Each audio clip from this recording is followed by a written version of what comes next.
This afternoon, we have received formal confirmation from North Korea that it will freeze the major elements of its nuclear program.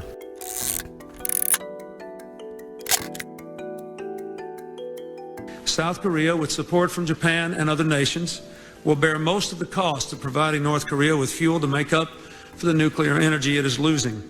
The deal, which was struck in 1994, averted a military conflict, but it was heavily criticized, and it actually had a fair amount of trouble getting off the ground and muddled through most of Bill Clinton's term, though towards the end of his presidency, relations had begun to improve.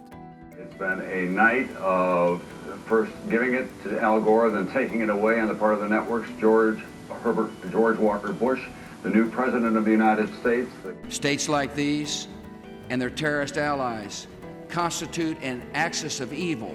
Bush came into office in 2001, said he didn't want to do the Clinton approach, but the Bush administration couldn't figure out exactly what its approach would be. So nothing really happened.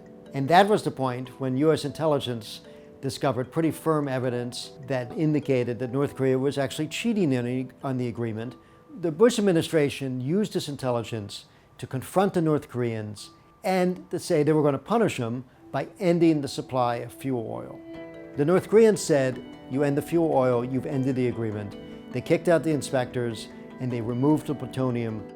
Last night, the government of North Korea proclaimed to the world that it had conducted a nuclear test.